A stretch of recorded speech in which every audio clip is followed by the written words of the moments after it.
કે ફૂલ પાકો માટે છે, બરાબર. સ્પેશિયલાઇઝેશન ફૂલ પાકો માટે જ છે, પણ મેંગો આપણે અમારે વલસાડ જિલ્લો, નવસારી જિલ્લો એ કેરી માટે પ્રખ્યાત છે, બરાબર. એટલે સાથે સાથે મેંગો પણ રાખેલું છે, બરાબર. મેંગોમાં આપણે કોઈ રિસર્ચ કે એવું કશું નથી કરતા, પણ આપણી પાસે 128 જાતોનું અહીંયા કલેક્શન કરેલું છે. મધર બ્લોક આપણો પોતાનો છે, એટલે આપણે અહીંયા કલમો બનાવીને વેચીએ છીએ સરકારી ભાવે. મેંગોમાં ખાલી એટલું જ છે, બરાબર. મેઇન ફ્લોરિકલ્ચરનું સેન્ટર છે. તો ફ્લોરિકલ્ચરમાં શું શું છે? બે રીતનું છે. એક તો ઓપન ફિલ્ડમાં થતા ફૂલો કે જે છૂટા ફૂલો તરીકે ઓળખાય, બરાબર. અને બીજા જે છે તે પ્રોટેક્ટેડ કલ્ટિવેશન એટલે રક્ષિત ખેતી, કે જે ગ્રીન હાઉસ, નેટ હાઉસ, પોલીટનલ એની અંદર કરવામાં આવે તેની ખેતી, બરાબર. તો આ બંને રીતની ખેતીના લાઈવ ડેમોન્સ્ટ્રેશન, બરાબર. લાઈવ ડેમોન્સ્ટ્રેશન લખેલા છે, એટલે તમે જશો ને તો તમારી જમણી બાજુ ઉપર જેટલા પણ ડેમોન્સ્ટ્રેશન છે એ બધા પ્રોટેક્ટેડ કલ્ટિવેશનના છે, અને તમારી ડાબી બાજુ બધા ઓપન ફિલ્ડના છે. તો એ બધા એફએલડી જે છે તે ફાર્મર્સને જોવા માટે લાઈવ ખેતી કરીને બતાવેલા છે. એટલે એવું નથી કે ભાઈ કોન્ફરન્સ હોલમાં આપણે કોઈ તાલીમ આપીને કોઈ બે ચાર અમે ભણેલા એટલે અમે ચોપડી પ્રમાણે તમને કહીએ કે ભાઈ આવી રીતે ફૂલ ઉગાડાય, તો એવું નથી.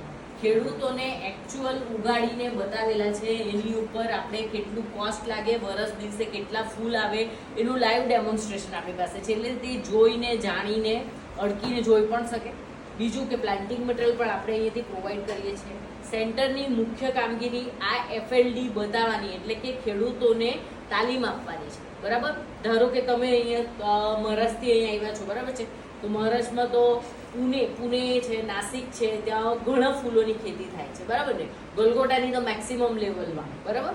તો હવે ધારો કે કોઈ આવીને એમ કે અમારે ગલગોટા સિવાય બીજા ફૂલની ખેતી કરવી છે, તો એની એક પ્લાન્ટિંગ મટીરિયલ ક્યાંથી મળશે, કેવું એન્વાયરમેન્ટ પ્રોવાઈડ કરશો તો સારું રહેશે, કેવી સોઇલ જોઈશે, કેવી રીતે એનું કેટલું સ્પેસિંગ રાખીને સોઈંગ કરવાનું છે, ક્યારે ખાતર આપવાનું છે, ક્યારે દવા આપવાની છે, કયા ટાઈમે હાર્વેસ્ટિંગ કરવાનું છે, એ બધી તાલીમ અહીં આપવામાં આવે.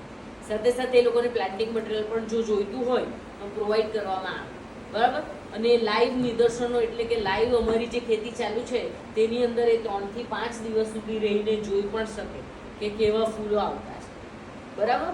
તો આપણી પાસે આ ડેમોન્સ્ટ્રેશન છે તેમાં કયા રીતના, તો આપણને ખબર છે કે ખેતી માટે અનિવાર્ય પરિબળ એટલે જમીન ને પાણી, બરાબર.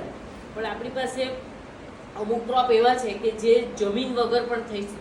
સોઇલલેસ કલ્ચરમાં, સોઇલલેસ કલ્ચરની અંદર પણ ફૂલો ઉગાડી શકાય, અને એ પણ હાઈ વેલ્યુડ ક્રોપ કે જે એક દાંડીની કિંમત 25 રૂપિયાથી લઈને 100 રૂપિયા સુધી રહે, હોલસેલ ભાવ. બરાબર.